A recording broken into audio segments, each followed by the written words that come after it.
இது தமிழில் தான் பேச போகிறேன். ஓகே, என் பேர் ராகேஷ்.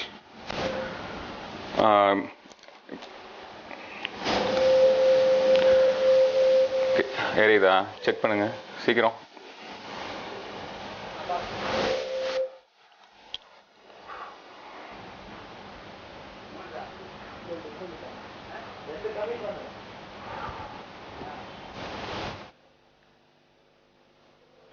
ஓகே,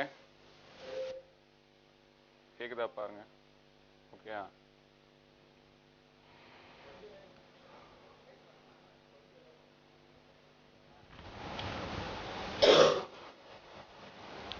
ஓகே உங்களுக்கு ஓகே தானா? முடிஞ்சதுக்கப்புறம் சரியா இல்லை சார்னு சொல்லிடுறாங்க. இன்னும் 2 நிமிஷம் ஆனால் பரவாயில்ல. கன்ஃபார்ம் உங்களுக்குலாம் ஆடிபிளாக இருக்கா? ஓகே, இது வந்து ரெகுலர் செஷன் கிடையாது. 100% நீங்கள் இங்கே வந்திருக்கிறது எல்லாரும் ஏதோ ரிஸ்க் எடுத்திருக்கீங்க. இந்த அட்வர்டைஸ்மெண்ட் பார்த்துட்டு இது எப்படி இருக்கும் என்ன ஏதுன்னே தெரியாமல், ஆனால் ஏதோ ஒரு ஐடியா ஏதோ கொஞ்சம் டிஃப்ரெண்ட்டாக இருக்குமோ தேறிடுமோ அப்படின்னு கம்ப்ளீட்டாக கேம்லிங் பண்ணியிருக்கீங்க. நிறைய பேர் வந்திருக்க மாட்டாங்க மேபி. ஆனால் இந்த கேம்லிங் ஒர்த்தாக தான் இருக்கும்னு நான் நம்புகிறேன். இஃப் அட் ஆல் நான் மனசில் நினைக்கிறத ஃப்ரீயாக பேசிட்டேன்னா. எனக்கு உதறது கை, எனக்கு இதை சொல்கிறதுல ஒன்றும் கேவலம் கிடையாது. மேபி உங்களுக்கு தெரியுதான்னு தெரியல, ஐ எம் ஷிவரிங். ஆனால் அப்போ நான் எதுக்கு எப்படி பர்சனாலிட்டி டெவலப்மெண்ட் பற்றியோ இல்லை ஃபிலாசபி பற்றியோ பேச போகிறேன் அப்படின்னா, இப்போ உள்ளே வந்த நிறைய பேருக்கும் இதே மாதிரி உதறி இருக்கும். அங்கே உட்கார்றதுக்கே உதறி இருக்கும். நீங்களாவது கும்பலாக உட்காந்துருக்கீங்க, அதனால் பிரச்சனை இல்லை. நான் இங்கே தனியாக உட்காந்துருக்கேன், அப்போ எனக்கு உதற தானே செய்யும். அது உங்கள் எல்லாருக்கும் முன்னாலும். நேற்று என்னோட ஃபஸ்ட்டு செஷன், ஆனால் அங்கே இந்த அளவுக்கு ஏதோ உதறலை. எனக்கு அவ்வளோ ஷிவரிங் இல்லை நில பை காட்ஸ் கிரேஸ். ஆனால் நேற்று தான் ஃபஸ்ட்டு டைம் நான் மைக் மாட்டி பேசியிருக்கேன் இந்த மாதிரி. இன்றைக்கி செகண்ட் டே. நேற்று வந்து கண்டினியூஸாக 4 hours பேசினதில் எனக்கு த்ரோட் இன்ஃபெக்ஷன் வந்துச்சு. நைட்டு ஹை ஃபீவர், மெடிசன்லாம் போட்டு கேட்டுட்டு இன்றைக்கும் நேற்று நல்லா பண்ணிட்டேன்னு எனக்கு ஒரு கான்ஃபிடன்ஸ் இருந்துச்சு. இன்னும் கொஞ்சம் நல்லா பண்ணிடணும்னு ஒரு ஆர்வத்தோடு தான் இங்கே வந்திருக்கேன். இப்போ இந்த ஃபியர் ஏன் வருது? மேபி அதான் நான் சொல்கிறேன், இது வந்து ரெகுலர் செஷன் இருக்காது. நீங்கள் இதுக்கு முன்னால் பார்த்த எதுவாகவும் இது இருக்கிறதுக்கு வாய்ப்பே கிடையாது. 100% கிடையாது. ஏன்னா இங்கே வந்து உட்கார்ந்ததுமே எனக்கு எல்லாம் தெரியுன்ற ஃபீலிங்கை உங்களுக்கு காமிக்கணும். நான் ஒரு பெரிய லீடர் அப்படின்னு ப்ரொஜெக்ட் பண்ணிக்கணும். என்ன உள்ளுக்குள்ளே ஒருத்தர்னாலும் வெளியே காட்டக்கூடாது. அதான லீடர்ஷிப். அப்போ தான் நீங்களும் அதை கேட்பீங்க. ஆனால் நான் அதெல்லாம் செய்யறதுக்கு இங்கே இல்லை. ஒதர்னாலும் பேசணும். ஏன் பேசணும் அப்படின்னா, இப்போ என்னோட ஃபீலிங் வந்து யாரும் முழுமை இல்லை. Nobody is wholesome. நானும் கிடையாது, இங்கே இருக்கிற யாரும் கிடையாது, நம்ம யாருமே கிடையாது. நமக்கு நம்மளோட இந்த ஒரு லைஃப் பத்தாது, இந்த 60 வருஷம் பத்தாது. சரி, அப்போ எப்போ நம்ம ஒரு லீடராக நம்மளை அக்செப்ட் பண்ணிக்க போகிறோம்? பாதி பேர் வந்து எனக்கு எதுவுமே தெரியாது, இன்னும் நிறைய இருக்குது தெரிஞ்சுக்க வேண்டியது. அது தெரிஞ்சுக்கிட்டதுக்கப்புறம் நம்ம லீடராக நம்மளை வெளியில் எக்ஸிபிட் பண்ணிக்கலான்னு கடைசி வரைக்கும் உள்ளுக்குள்ள அவங்களுக்குலாம் நிறைய ஸ்டஃப் இருக்கும், ஏதோ ஒரு ஸ்டஃப் இருக்கும். ஆனால் இன்னும் நம்ம முழுமை அடையல. முழுமைனா மொத்தத்தில் முழுமை அடைகிறதுக்கு வாய்ப்பே இல்லை. ஏன்னா இப்போ இந்த மாதிரி ஏதோ ஒரு வேலை செய்யறதுக்கு, ஏதோ ஒரு விஷயத்தில் நம்ம எக்ஸ்பர்ட் ஆகலாம். அவ்வளோதான் நம்மளால நம்ம ஆயுசுக்கு முடியும். இந்த ஒரு ஆயுசில் வந்து ஏதோ ஒரே ஒரு ஆஸ்பெக்டில் நம்ம எக்ஸ்பர்ட் ஆகிறதுக்கான ஒரு வாய்ப்பு மட்டும்தான் நமக்கு மிச்சம் இருக்கு. ஆனால் அந்த ஒரு ஆஸ்பெக்ட்னு சொன்னாலே அதுலேயே ஏகப்பட்ட டிபார்ட்மெண்ட்ஸ் இருக்கு. அது எல்லாத்தையும் ஃபுல்ஃபில் பண்ணாதான் அந்த ஒரு வேலையவே ஒழுங்காக செய்ய முடியும். இப்போ இங்கே வந்து உட்காந்து பேசுகிறேன், உதறிக்கிட்டு இருந்தாலும் பேசணும்னு நினைக்கிறதுக்கு ஒரே காரணம் வந்து ஏதோ ஒரு விஷயம் எனக்கு மிச்ச பேரை விட கொஞ்சம் நல்லா தெரியும் அப்படின்னு எனக்கு ஒரு நம்பிக்கை இருக்கு. அதை நான் சொல்லித்தானே ஆகணும்.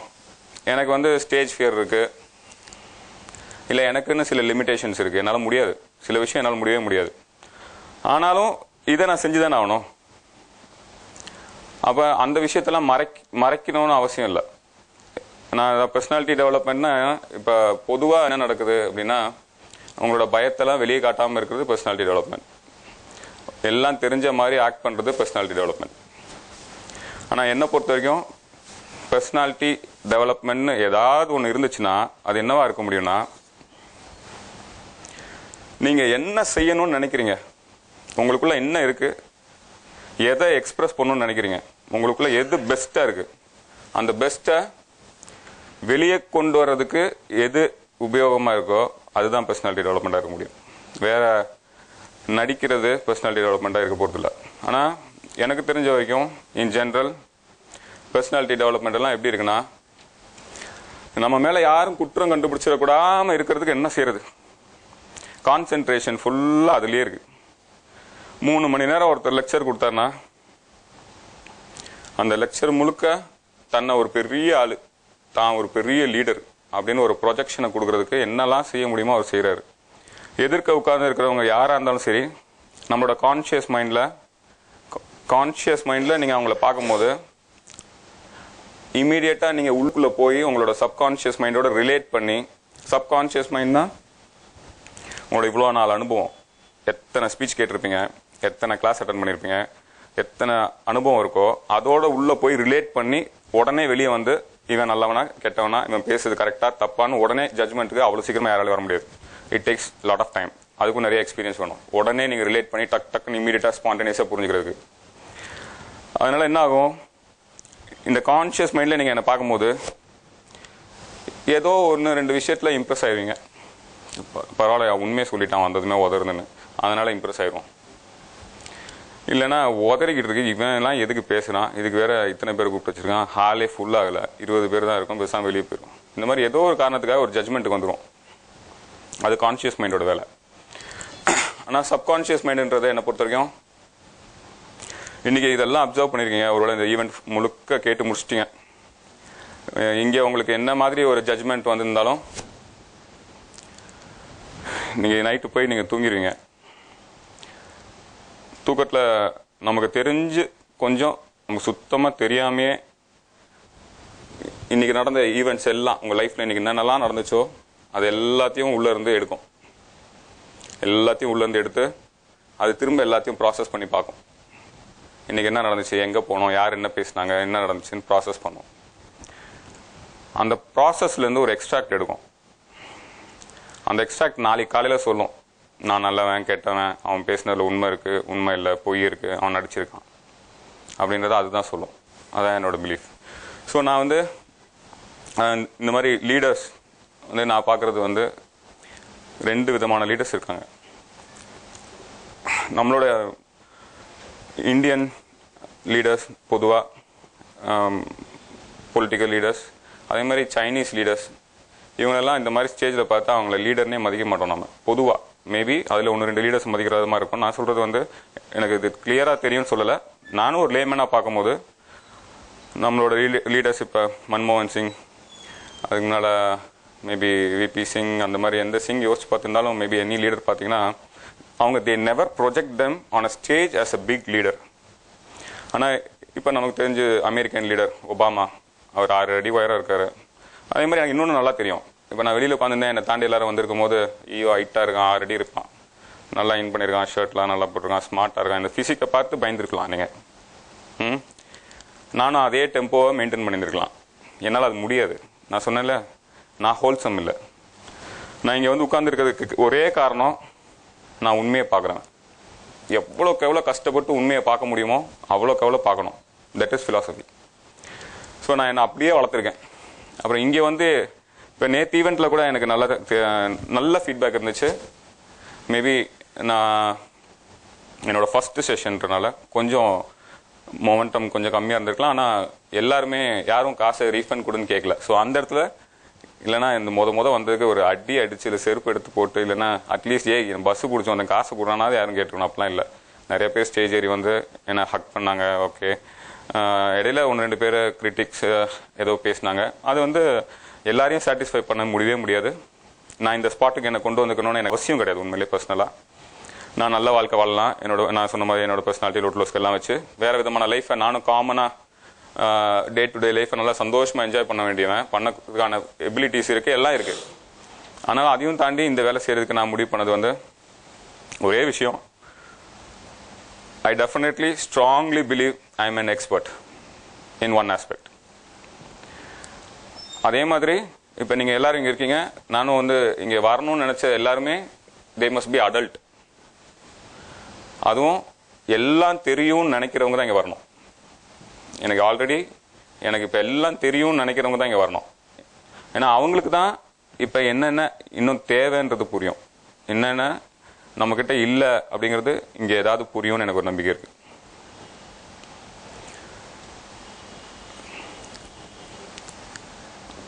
கொஞ்சம் இப்போ ஏதாவது ஃபீட்பேக் இல்லை ஏதாவது நீங்கள் என்ன நினைக்கிறீங்க கொஞ்சம் ஷேர் பண்ணிங்கன்னா எனக்கு கொஞ்சம் கூலாக இருக்கும். அதே மாதிரி இன்னொன்று சொல்கிறேன், நீங்கள் என்னை பார்த்து பயப்படக்கூடாது, நான் உங்களை பார்த்து பயப்படக்கூடாது. அப்போ தான் இந்த ஈவெண்ட்டு சக்ஸஸ்ஃபுல்லாக நடக்கும். நீங்களும் வந்து அவன் பெரிய லீடரா அப்படின்னு நீங்களும் நினச்சிட்டு இவன் சொல்கிறதுல என்ன இருக்க போகுது அப்படின்னு நீங்களும் அந்த தாட்டில் பார்க்கக்கூடாது. அதாவது நான் என்ன நினச்சேன்னா, உங்களுக்கு எதிர்க்க உட்காந்துருக்கவங்களுக்கு நான் கொடுக்கணும்னு நினச்ச ஒரே ஒரு சஜஷன், இப்போ நான் யாரோட டெசிக்னேஷனும் கேட்டக்கூடாது அப்படின்னு நான் ரொம்ப கான்ஷியஸாக இருந்தேன். நேற்று கூட யாரோட டெசிக்னேஷனும் கேட்கல. ஆனால் இன்னைக்கு சார் வந்து சொல்லிட்டாரு நான் மைக்ரோசாஃப்ட்டில் லீட் பண்ணுறேன் அப்படின்றாரு. ஏன்னா கேட்டுட்டா நமக்கு ஒரு ஃபியர் வரக்கூடாது.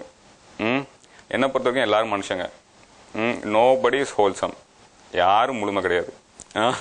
அவர் பாவம் தச்சலாக சொல்லியிருக்கலாம், ஆனால் சொல்கிறேன். ஸோ அந்த மாதிரி இப்போ நீங்கள் இவ்வளோ நாள் இப்போ இந்த செஷன் ஒருவேளை நீங்கள் எதுக்கு வந்திருக்கீங்க, உங்களோட பர்பஸ் என்ன? என்னோட பர்பஸ் எனக்கு ஒருத்தர்னாலும் சரி, நான் அசிங்கப்பட்டாலும் சரி, நான் வந்து இந்த ஈவெண்ட் முடிஞ்சு அந்த 3 மணி நேரம் கழிச்சு நான் வெளியே போகும்போது நீங்கள் வந்து இது என்னோட சாட்டிஸ்ஃபேக்ஷன் எப்படி இருக்க போகுதுன்னா, நான் நினச்சதை நான் என்னோட வீட்டில் உட்காந்து யோசிக்கும்போது நான் அதை நல்லா ப்ராசஸ் பண்ணி அழகா எனக்கு எழுத சொன்னீங்கனாலோ எனக்கு எழுத தெரியாது. இந்த சென்ஸ் நான் எனக்கு லாங்குவேஜில் ஒன்றும் பெரிய ஸ்ட்ரென்த் கிடையாது, பவர் கிடையாது, ஒன்றும் கிடையாது மேபி. ஆனால் நான் அப்படியே நரேட் பண்ணி வீட்டில் கொஞ்சம் கம்ஃபர்டபுளாக பக்கத்தில் ஒரு பிஏ வச்சு எடிட் பண்ணி அதை ஃபைன் டியூன் பண்ணி பக்கா வெளியே கொண்டு வந்துடுவேன். அந்த நம்பிக்கை எனக்கு இருக்குது. ஆனால் இப்போ இங்கே மைக்கே பிடிச்சது கிடையாது நான் வாழ்க்கையில். அதுவும் அதை விட இன்னொரு பெரிய பிரச்சனை என்ன தெரியுமா, எனக்கு லீடர் ஆகணும்னு ஆசையே கிடையாது. நான் அப்படி கற்பனையே பண்ணது கிடையாது. இப்படி வந்து எதிர்க்க வந்து உட்காரணும். I always feel comfortable sitting in a crowd, உங்களை மாதிரி நிறைய பேரை மாதிரி நம்மள மாதிரி. ஆனால் அதையும் தாண்டி உட்காந்து சொன்ன மாதிரி எனக்குள்ளே ஏதோ ஒன்று இருக்குது, ஒரு ஸ்ட்ரென்த் இருக்குது, அந்த ஸ்ட்ரென்த்தை நான் வெளிப்படுத்தணும். இல்லைன்னா நான் ஏதோ எங்கேயோ ஒரு இன்ஜஸ்டிஸ் பண்ணுறேன், எப்படினாலும் சாவதான் போகிறோம். அப்படியே யாரும் ஒன்றும் பத்திரமா வாழ்ந்து எங்கேயும் போயிட போகிறது கிடையாது. அப்போ எனக்குள்ள இருக்கிற எந்த ஒரு ஸ்ட்ரென்த் இருக்கிறதுலே ரொம்ப பவர்ஃபுல்லாக ஃபீல் பண்ணுறோமோ அது எனக்குள்ளன்னு இல்லை. நான் இப்போ எனக்குன்னு சொன்னேன்னா it is common for everybody. அப்படிதான் நான் ஃபீல் பண்ணுறேன். அதே மாதிரி உங்களை எப்போது நான் தப்பாக சொல்லிட்டேன்னா, என்ன நான் புது ஸ்பீக்கர், நான் நீங்கள் இப்படி பண்ணுறீங்கன்னு சொல்லிட்டேன்னா யாரும் நீங்கள் அதை உங்களுக்கு பர்சனலாக எடுத்துக்காதீங்க. அதுலேயும் நான் இருக்கேன், நம்ம எல்லாரும் இருக்கோம். நான் எதில் விட்டேன்னு ஏதாவது எனக்கு கைட் பண்ண முடியுமா? Yes, okay. அதெல்லாம் ரொம்ப பர்ஸ் ஆயிடுச்சுங்க, ரொம்ப நேரம் முன்னாடி பேசினேன். ஓகே, ஸோ அதான் இப்போ நான் வந்து என்ன சொல்கிறேன்னா, இந்த 3 மணி நேரம் ரெண்டே விஷயம். இந்த ஈவெண்ட் சக்ஸஸ்ஃபுல்லாக இருக்கணும்னா ரெண்டே விஷயம். இப்போ நான் கொஞ்சம் கூல் ஆகிட்டேன். நான் இனிமேல் எனக்குள்ள இன்னும் கொஞ்சம் நல்லா எக்ஸ்பிரஸ் பண்ண நம்புறேன். நீங்கள் எல்லாரும் என்ன மிரட்டுறது இப்போ எனக்கு அந்த ஸ்டேஜை தாண்டிட்டேன். கொஞ்சம் கம்ஃபர்டபுளாக தெரியுது, கொஞ்சம் ரிலாக்ஸ்டாக இருக்குது. ஸோ இந்த ஈவெண்ட் வந்து நல்லா சக்ஸஸ்ஃபுல்லாக நடக்கணும்னா 2 விஷயம் நடக்கணும். ஒன்று, I must feel satisfied that எல்லாரும் கூப்பிட்டதுக்கு I expressed the maximum that I can. எனக்குள்ளே இருக்கிறத நான் எக்ஸ்பிரஸ் பண்ணிட்டேன். அதே மாதிரி இன்னொரு விஷயம் என்ன நடக்கணும்னா, காசு கொடுத்து உள்ளே வந்தோம், காசை விட உங்களோட நேரத்தை, நீங்கள் என்னென்ன டெசிக்னேஷனில் இருக்கலாம் எனக்கு தெரியாது. நான் ஃபோன் அட்டன் பண்ணப்போ ஒரு 3 அட்வொகேட்ஸ் சொன்னாங்க, ஒரு 3-4 டாக்டர்ஸ் சொன்னாங்க. நேற்று கூட அங்கே ஒரு 2-3 PhD வந்திருந்தாங்க. ஸோ நீங்கள் கொடுத்த 1000 ரூபா பெருசு இல்லை, உங்களோட நேரம். அந்த நேரத்தை வந்து இந்த அட்வர்டைஸ்மெண்ட்டை நம்பி யாருன்னே தெரியாத ஒருத்தன் மேலே நீங்கள் இன்வெஸ்ட் பண்ணியிருக்கீங்க. இந்த 3 ஹவர்ஸை நீங்கள் இன்வெஸ்ட் பண்ணியிருக்கீங்க. இங்கே ஏதாவது கிடச்சிருமோன்னு ஒரு நம்பிக்கையோட ஒரு வேளை வந்திருந்தீங்கன்னா அது நடக்கணும். இது ரெண்டும் நடந்துச்சுன்னா இந்த ஈவெண்ட் சக்ஸஸ்ஃபுல்லாக நடந்துச்சு. I need to express my self. நான் இங்கே என்ன நினைக்கணும்னு நினச்சனோ, சொல்லணும்னு நினச்சனோ அதை நான் சொல்லிடணும். நீங்கள் இங்கே இருந்து ஏதாவது கிடைக்குமான்னு நினச்சி வந்திருந்தீங்கன்னா அது உங்களுக்கு கிடைக்கணும். இது ரெண்டும் நடக்கணும். இது ரெண்டும் நடக்கணும்னா நான் வந்து உண்மையை சொல்லிட்டேன். எனக்கு லிமிட்டேஷன்ஸ் இருக்குது, எனக்கு கை உதறும். ஏன்னா நான் இதுக்கு முன்னால் மைக்கு பிடிச்சதில்லை. எனக்கு தமிழ் பார் இங்கிலீஷ் சென்னை இங்கிலீஷும் கொடுத்தது கூட எனக்கு மட்டும் இல்லை, எனக்கு தெரிஞ்சு நம்ம ஜென்ரேஷனில் ஒரு மொழி கூட முழுசா தெரிஞ்சவன் இல்லாமல் ஆகிக்கிட்டு இருக்காங்க. அதாவது பேசுறதுக்கு, எழுதுறதுக்கு, படிக்கிறதுக்கு, இது அத்தனையும் நான் எழுதி வச்சிருக்கேன். என்னோட ஹிண்ட்ஸு எல்லாம் இங்கிலீஷில் எழுதியிருக்கேன். ஏன்னா எனக்கு எழுதுறதுக்கு இங்கிலீஷில் தான் தெரியுது, ஆனால் பேசுறதுக்கு இங்கிலீஷில் தெரில. ஒரு மொழி கூட நமக்கு சிந்திக்கிறதுக்கு ஒருவேளை நமக்கு தாய்மொழியில் நம்ம சிந்திக்கிறோம், ஆனால் எழுதணும்னு வரந்தா ஹிண்ட்ஸ் எடுக்கிறது இங்கிலீஷ் எழுதுகிறோம். திரும்ப எந்த ஒன்று இந்த 3 மாதிரி வேணும்ல. அதாவது ஒரு லாங்குவேஜ், எனி ஒன் லாங்குவேஜ் சிந்திக்கிறேன், எனி ஒன் லாங்குவேஜில் பேசுகிறேன், அந்த லாங்குவேஜில் எழுதுகிறேன்.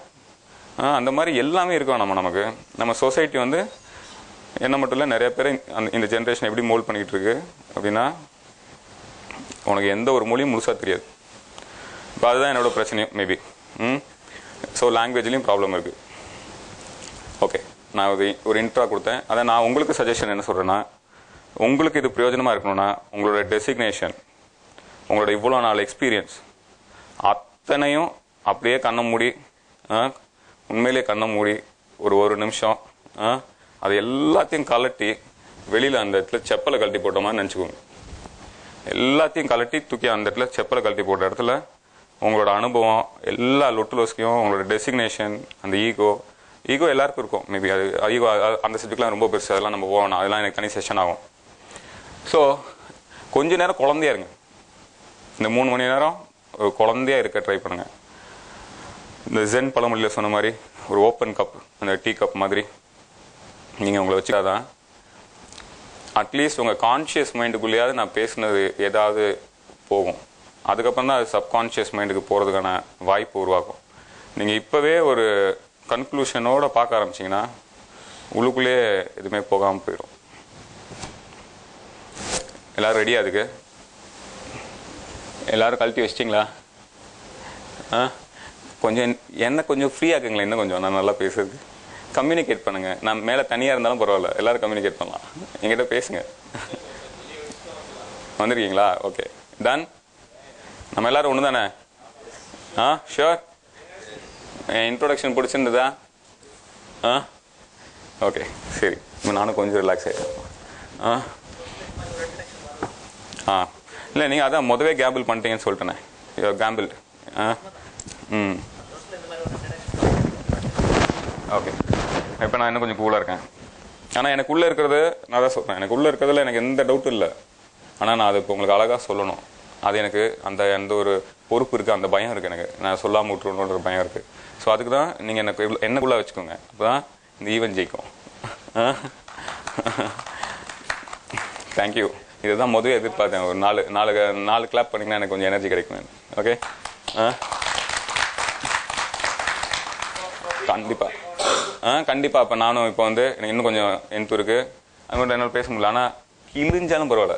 நேற்றுக்கு ரொம்ப பயந்தேன், உடனே ஹாஸ்பிட்டல் போனேன் 11 மணிக்கு. என்ன மாத்திரையோ எல்லாத்தையும் கூட அள்ளி சாப்பிட்டுக்கிறேன். நாளைக்கு செத்தா பரவாயில்ல, இந்த ஈவெண்ட்டை முடிச்சுட்டு சாவேன் போடா. ஏன்னா I was waiting for this day for 16 years.